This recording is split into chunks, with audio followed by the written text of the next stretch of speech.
شہری اقتدار اسلام آباد میں افواہیں گرم ہیں کہ اتحادی حکومت 2/3 اکثریت حاصل کرنے کے بعد پارلیمنٹ کی مدت 5 سال سے بڑھا کر 10 سال کرنے کا منصوبہ بنا رہی ہے اور ایسا کرتے ہوئے اسے طاقتور فوجی اسٹیبلشمنٹ کی حمایت بھی حاصل ہوگی۔ سینئر صحافی نصرت جاوید نے اپنے سیاسی تجزیے میں کہا ہے کہ سپریم کورٹ کے آئینی بینچ کی جانب سے مخصوص نشستوں کے کیس کا حتمی فیصلہ آ جانے کے بعد نواز لیگ اور پیپلز پارٹی پر مبنی اتحادی حکومت کو تیزی سے 2/3 اکثریت کا خمار چڑھنا شروع ہو گیا ہے۔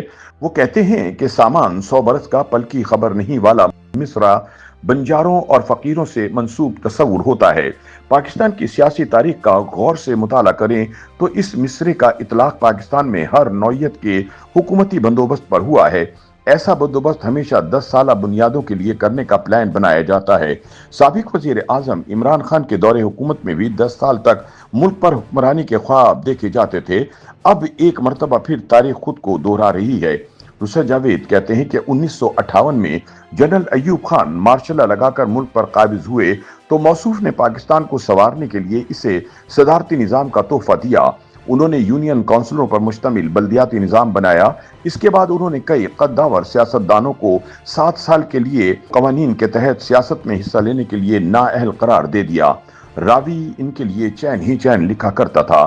حالات پر کامل کنٹرول کے اس موسم میں فیلڈ مارشل ایوب خان نے 80,000 یونین کونسلروں کے ذریعے 1964 میں ایک بار پھر عوام کی حمایت سے صدر پاکستان منتخب ہونے کا فیصلہ کیا۔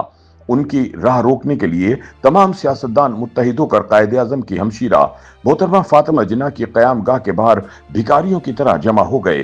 پاکستان کی تمام بڑی اپوزیشن جماعتوں نے اکٹھے ہو کر مادر ملت فاطمہ جناح کو ایوب خان کے مد مقابل بطور صدارتی امیدوار کھڑا کر دیا، لیکن محترمہ کو ایوب خان کی مشینری نے الیکشن میں ہرا دیا۔ ایوب خان دھاندلی کی تہمت کو شاید زیادہ عرصہ برداشت نہ کر پاتے۔ ان کی خوش قسمتی کہ ستمبر 1965 میں بھارت نے لاہور پر حملہ کر دیا۔ ملک کی حفاظت کے جذبے نے مغربی پاکستان کہلانے والے علاقوں کو متحد کر دیا، لیکن مشرقی پاکستان والوں کو پاک بھارت جنگ کے دوران بیرونی جارحیت سے بچنے کا کوئی مؤثر بندوبست نظر نہ آیا۔ ان لوگوں کو محسوس ہوا کہ پاکستان گویا مغربی پاکستان ہی پر مشتمل ہے اور بھارت کے حملے سے بھی فقط اسے ہی بچانا ہوگا۔ بہت کم لوگوں کو یاد ہوگا کہ اسی سوچ کا فائدہ اٹھاتے ہوئے شیخ مجیب الرحمان نے 6 نکات کا اعلان کیا، جن کا حتمی نتیجہ 1971 میں بنگلہ دیش کے قیام کی صورت میں نکلا، لیکن بات 10 سال کی ہو رہی تھی۔ نصرت جاوید کہتے ہیں کہ 1968 میں ایوب خان نے 10 سال مکمل کر لیے تو ان کے ذہین و فتین سیکرٹری اطلاعات الطاف گوہر نے عشرہ ترقی کے نام سے 10 روزہ جشن کا اعلان کر دیا۔ جشن میں بھنگ ڈالنے کے لیے طلبہ تنظیم نیشنل اسٹوڈنٹ فیڈریشن میدان میں اتری تو جلد ہی عوامی تحریک ابھر اٹھی۔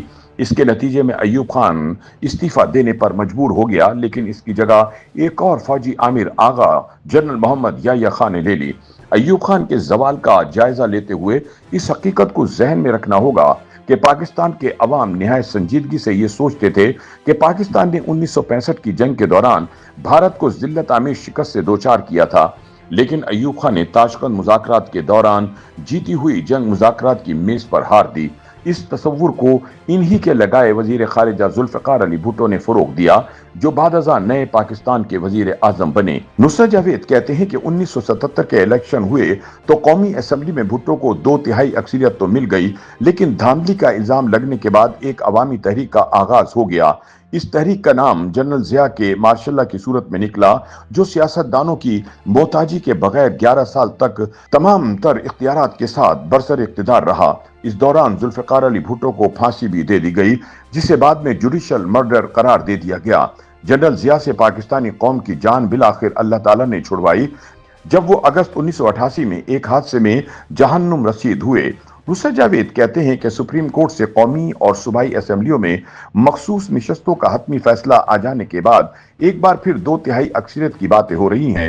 اسلام آباد میں افواہیں ہیں کہ جو 2/3 اکثریت اس فیصلے کے نتیجے میں ملے گی، اسے فروری 2024 کے انتخابات کے نتیجے میں قائم ہوئی اسمبلی کی مدت کو 5 سال کی جگہ 10 سال تک بڑھانے کے لیے استعمال کیا جائے گا، یعنی موجودہ حکومتی بندوبست میں شامل خواتین و حضرات ہینگ یا پھٹکری لگائے بغیر یوں 2034 تک ہمارے سرکاری مائی باپ رہیں گے۔